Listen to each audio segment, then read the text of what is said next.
Bien-aimés, ce matin, je vous transmets le bonjour de notre Seigneur, notre Sauveur Jésus-Christ.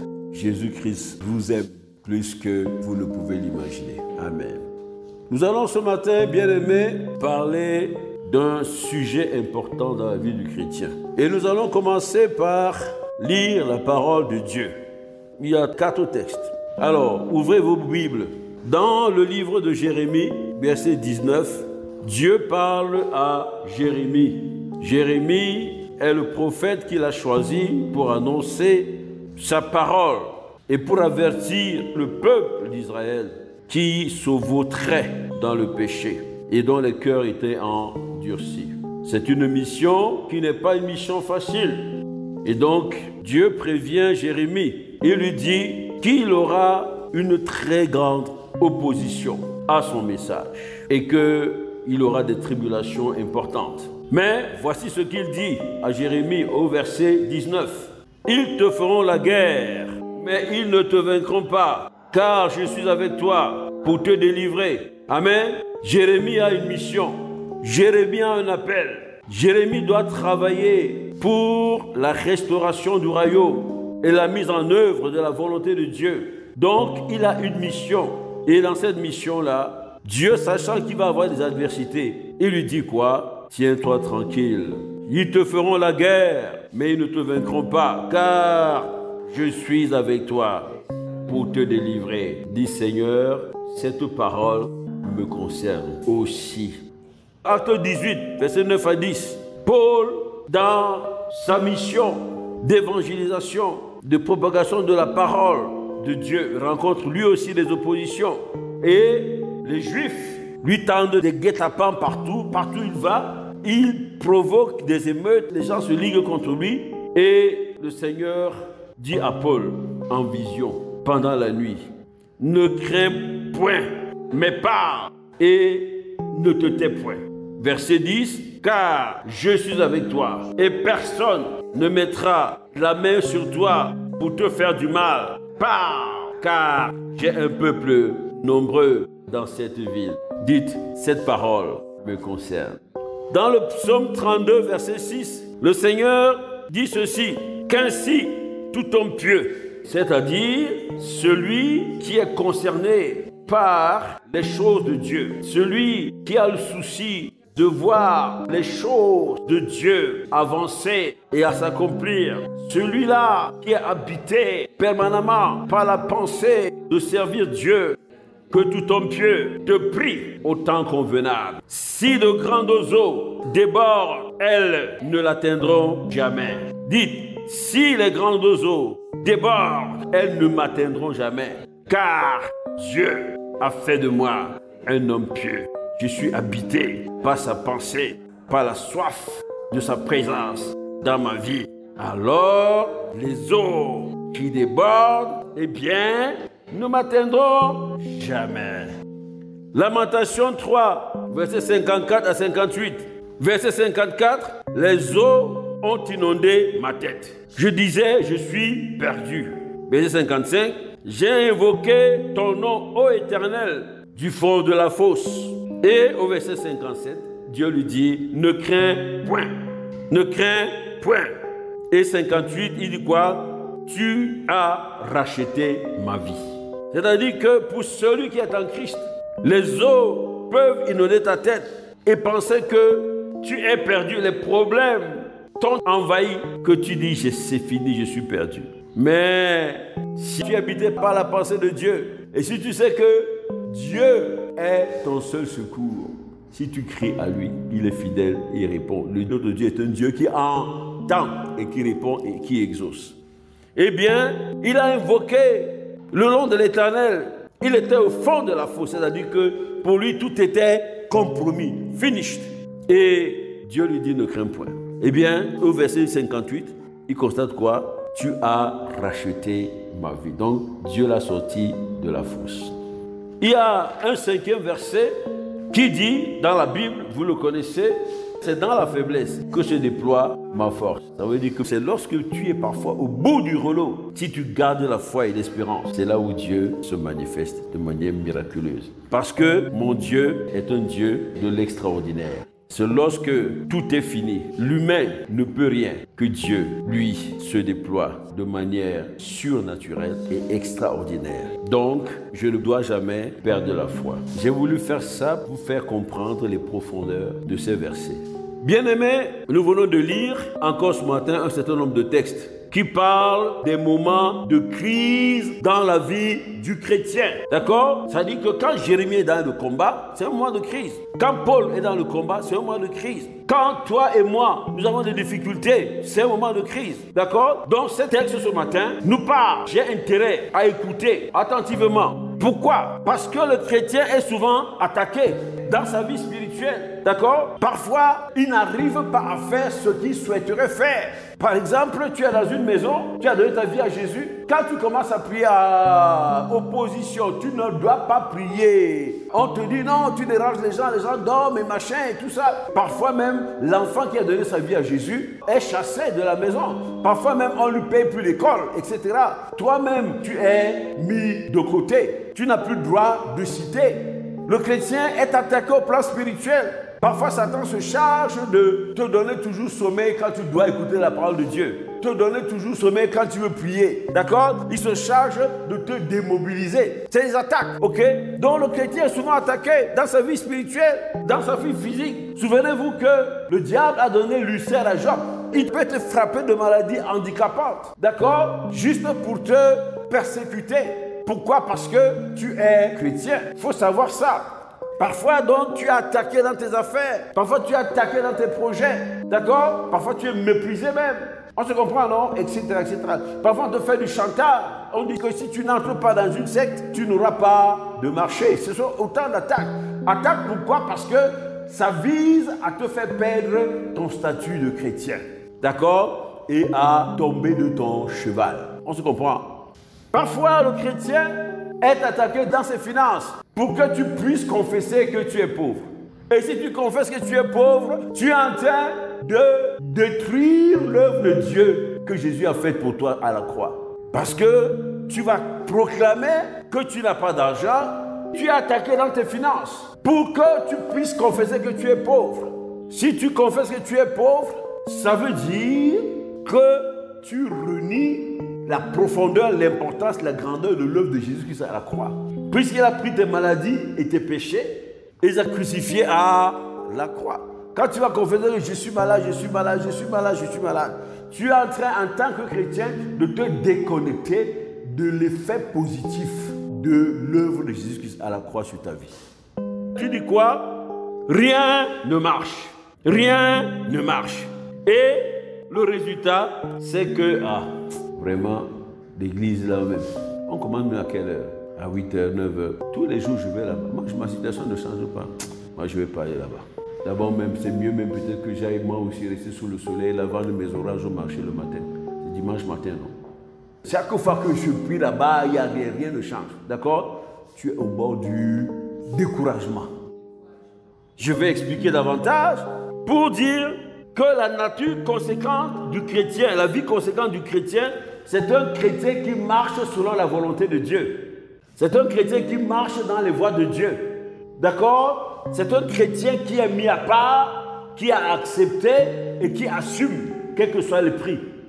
Donc, cet état-là, ton état, ta situation, ta vie, contredit, antagonisme, contredit totalement tout ce qui est autour de toi. Tout ce qui est autour de toi. Et le monde est pécheur, c'est-à-dire, il marche selon des voies qui ne sont pas celles de Dieu. Donc, antagonisme entre ma vie conséquente de chrétien et la nature pécheresse du monde. Donc, nous devons comprendre les choses en profondeur et les assumer. Parce que si tu ne comprends pas ça, tu vas dire, mais je vais corrompre parce que tout le monde corrompt. On se comprend, non? Moi aussi, je vais faire comme la dame là qui vend les orages. Il paraît qu'elle va souvent voir son marabout. Je vais aussi faire pareil. Parce que tu n'as pas compris qui tu es, quelles sont tes voies. Toi, tu as pensé que c'est la continuité. Non, ça c'est un autre monde à part. Nous devons comprendre ces choses-là. La vie qu'on vit ici, c'est à part. On se comprend, non? Tu es en train de vouloir, en tant que pasteur, peut-être tu cherches la célébrité, je ne sais pas. Bon, je ne dis pas qu'il ne faut pas chercher les âmes, c'est pas ce que je suis en train de dire. Je dis que si tu regardes un certain nombre de canons du monde, tu risques de sortir du canon de Dieu. C'est ce que je suis en train de vouloir dire. On se comprend? Par exemple, tu penses que c'est la foule qui fait la foi. Non. C'est deux cœurs réunis déjà. Deux ou trois. Et ce matin, bien-aimés, par les lectures que nous venons de faire, Dieu nous a dit quelque chose, si vous avez fait attention. C'est quoi? Il dit, tiens bon, garde courage, car en Christ Jésus, tu as l'assurance de la victoire. C'est ça le thème de ce matin. Alors, la question tout de suite, si tu le dis à quelqu'un, même à ton frère qui est en Christ, il va te dire, pourquoi tu me dis ça? Pourquoi? Et nous allons aborder ce thème ce matin en répondant à la question pourquoi. Et la réponse va se faire en 3 volets. D'accord? Tiens bon, garde courage, car en Christ Jésus, tu as l'assurance de la victoire. Pourquoi? Nous allons répondre à cette question en 3 volets. Donc la première chose, c'est je dois tenir bon, je dois garder mon courage, car en Christ Jésus, j'ai l'assurance de la victoire. Pourquoi ça? À cause de la fidélité de Dieu. Premier point. Deuxième point, à cause de l'assurance de la victoire qu'il nous donne. Oui, Dieu parle. Quand il dit, la chose s'accomplit, non? Pourquoi veux-tu que ce soit le contraire? Il a dit que tu as la victoire, ok? Donc, à cause de ça, je dois tenir bon. À cause de ça, je dois demeurer en Christ Jésus. Et puis, troisième point, les 2 choses qui précèdent ne s'accomplissent que sous certaines conditions. C'est le 3e point. Premier point donc, la fidélité de Dieu. Cette fidélité se traduit par un certain nombre de choses précises. D'abord, cette fidélité se traduit, premier point, par sa présence continue auprès de moi.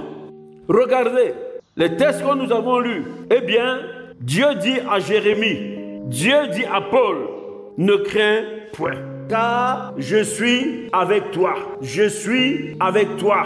Si vous regardez cette construction, je suis avec toi. C'est le présent continu. D'accord? Il ne dit pas, je serai avec toi. Ou j'ai été avec toi, après on verra. Il dit, je suis avec toi. Ça vous rappelle rien?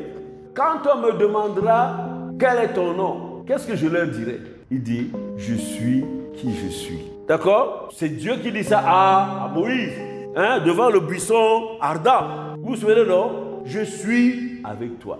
Le grand je suis te dit ce matin qu'il est toujours avec toi. Et regardez autre chose. Vous allez me dire, oui, Jérémie, Ancien Testament, c'est vrai, Paul aussi, Nouveau Testament. Mais il y a une parole plus puissante encore qui nous rassure, plus proche de nous encore, si je peux dire. D'accord? C'est Jésus lui-même. Qu'est-ce qu'il dit à ses disciples au moment de partir? Il dit quoi? Car je suis avec vous tous les jours, hein, jusqu'à la fin du monde. On se comprend? Donc, quand nous vivons les antagonismes du monde, ne regardons pas à gauche, à droite, chercher le secours. D'abord, la parole de Dieu dit, malheur à celui qui se confie à un homme. Tu n'as pas besoin. Tu as quelqu'un qui est avec toi. C'est Dieu. Tu as quelqu'un avec toi. Jésus. Présence continue. Donc, il m'assure de sa présence continue. Cette fidélité se traduit aussi par sa veille permanente. La parole de Dieu nous dit quoi? Notre Dieu est un Dieu qui ne sommeille ni ne dort. Un Dieu qui ne sommeille ni ne dort. Mon fils, tu peux trouver mieux. Hein? Et puis en plus, il est Dieu. Non seulement il ne sommeille ni ne dort, mais il est Dieu. Omnipotent, omniscient, omniprésent. Il sait tout. Il voit tout. Il entend tout. Même l'obscurité éclatée à ses yeux, Dieu voit tout. C'est ce Dieu-là qui est plus qu'un veilleur, qui ne sommeille ni ne dort, c'est lui qui est avec toi tous les jours jusqu'à la fin du monde. Un Dieu qui dit lui-même qu'il veille sur moi jour et nuit comme sur la prunelle de ses yeux. Emmanuel, ouvre l'œil. Avant que mon doigt n'arrive, il a déjà cligné l'œil. N'est-ce pas? C'est pour vous dire à quel point nous sommes précieux, à quel niveau nous sommes précieux aux yeux de Dieu. Un Dieu qui veille sur moi jour et nuit, quand je dors et que je ne sais même pas ce qui se passe, lui, il est là, il veille sur moi. Et il ne veille pas sur moi comme il veille sur ses pieds. Il veille comme s'il veille sur la prunelle de ses yeux. Et le mouvement de l'œil qui cligne, comme ça, là, montre à quel point l'œil est précieux et à quel point Dieu a préparé les paupières pour vite fermer toute agression qui peut venir sur l'œil. La fidélité va se traduire également par l'assurance de son amour indéfectible. On devait commencer par là. Parce que tout commence par l'amour et tout finit par l'amour. Alors, quand je parle de ça, vous allez me dire, mais pourquoi tu dis ça, frère? Je vous renvoie au psaume 89, verset 14. Il est dit, la bonté et la fidélité sont devant ta face. Certaines versions vont dire l'amour et la fidélité sont devant ta face. C'est-à-dire que dans ta relation avec lui, ce qui te présente deux choses, l'amour et puis la fidélité. Il est toujours là. Toi, tu vas faire ceci, monter, descendre, aller à gauche, à droite. Lui, il est fidèle. Parfois, quand tu as fini de faire tes choses, si tu te repens, tu reviens. Lui, il est fidèle. Il t'aime toujours. La preuve, c'est qu'il nous a aimés pendant que nous étions même des pécheurs. La parole dit, nous sommes des ennemis de Dieu. Mais lui, il nous a aimés. Donc, cette fidélité a pour socle l'amour de Dieu. Je vais vous montrer que cet amour, parce que ne vous dites pas que, ouais, ce que j'ai fait là, je suis fini. Je ne peux plus aller chez Dieu. Bon, maintenant, je vais donc chez le marabout. Parce que ce que j'ai fait là, non. Lisez quelque chose qui va vous parler ce matin. Psaume 89, versets 32 et 33. S'ils violent mes préceptes et ne font pas mes commandements, je punirai de la verge leur transgression et par des coups leur iniquité. Verset 33. Je ne lui retirerai point ma bonté et je ne trahirai pas ma fidélité. On a dit quoi? La bonté et la fidélité, dont l'amour et la fidélité sont devant. Il t'a dit, il marche avec ça. Donc, nous avons cette fidélité qui a pour socle l'amour indéfectible de Dieu.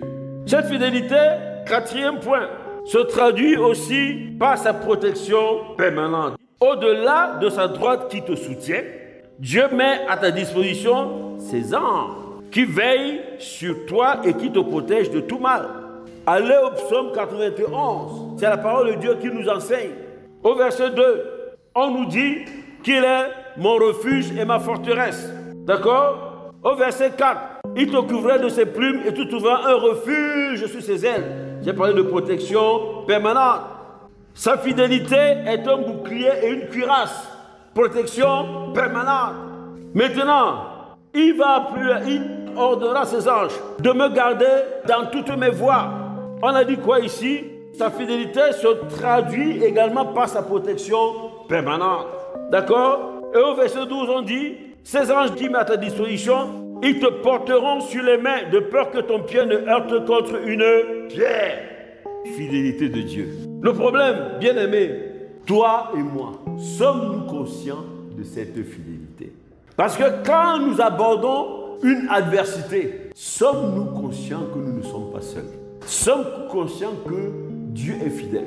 Quel que soit ce que je vois, j'entends autour de moi, est-ce que je n'entre pas dans le doute que Dieu même là, il est pour certains, mais il n'est pas pour moi? C'est ce qu'on dit souvent. La sœur là, elle a toujours les bénédictions. Quand on prophétise, elle a toujours les bénédictions. C'est toujours elle. Est-ce que Dieu là même me connaît? D'accord? Tu doutes de la fidélité de Dieu. C'est-à-dire fidèle, c'est celui qui est là toujours. C'est pas qu'il est là de temps en temps. On se comprend, non? Et quand tu as déjà ça, il répondra selon ta foi. Femme, il te sera fait selon ta foi. Si tu as la foi que Dieu est fidèle, il te sera fait selon ta foi.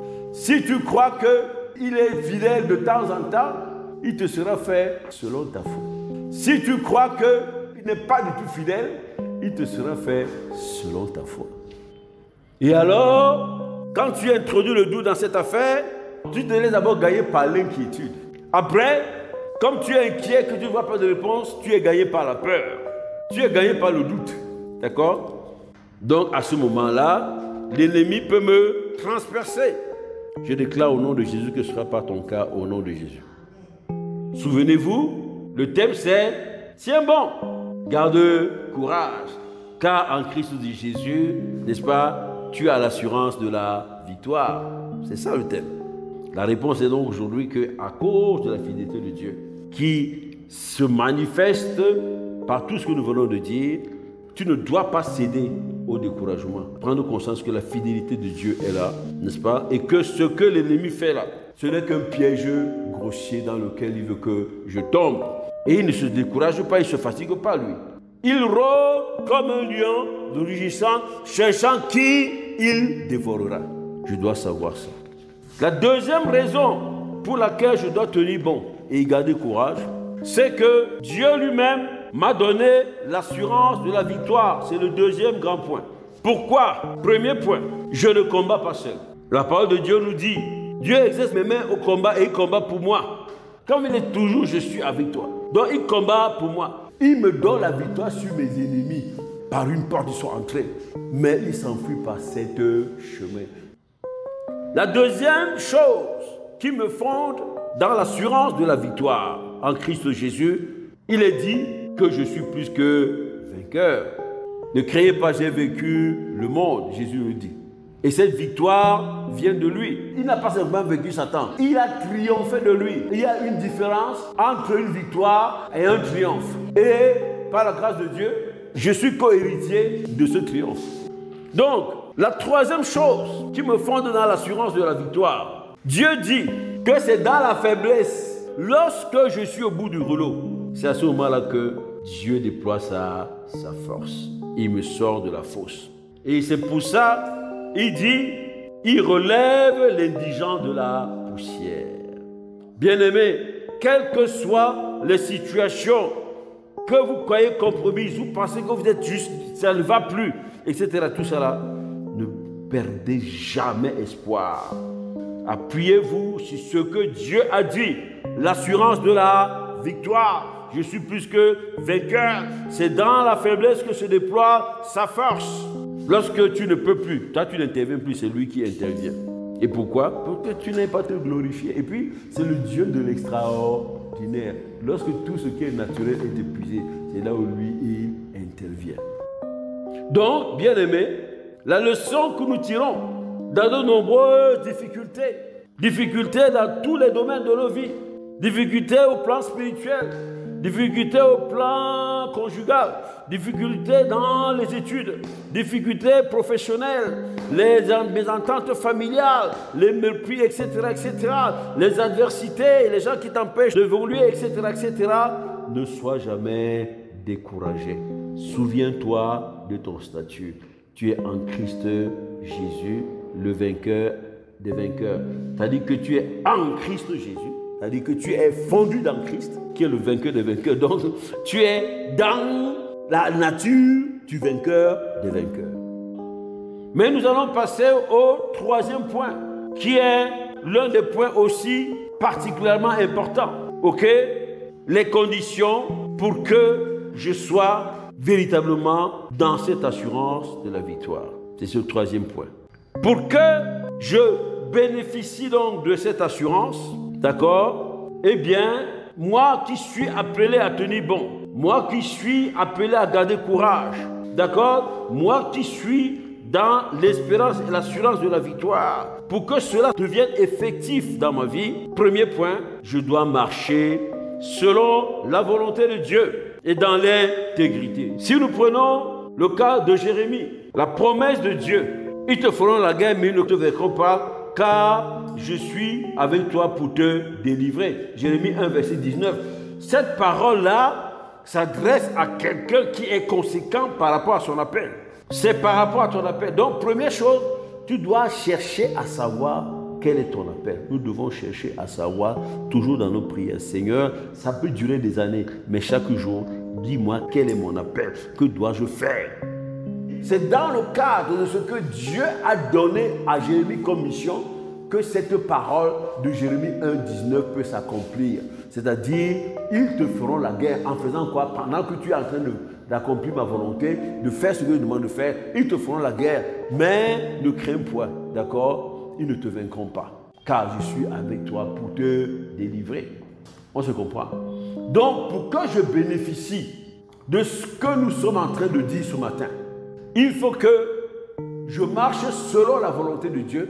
La volonté de Dieu suppose que je sache quelle est la raison pour laquelle même je suis arrivé ici-bas. Et de connaître la volonté de Dieu à partir de la connaissance de la parole. On se comprend, parce que Dieu ne contredit pas sa parole. Tu peux avoir un appel particulier, mais cet appel ne va jamais contredire la parole de Dieu. Au contraire, la parole de Dieu te permettra de mieux mettre en œuvre, n'est-ce pas, ce que Dieu attend de toi. Et à accomplir les bonnes œuvres pour lesquelles tu as été créé, selon Éphésiens 2, verset 10. Donc, nous devons marcher dans l'accomplissement de cet appel.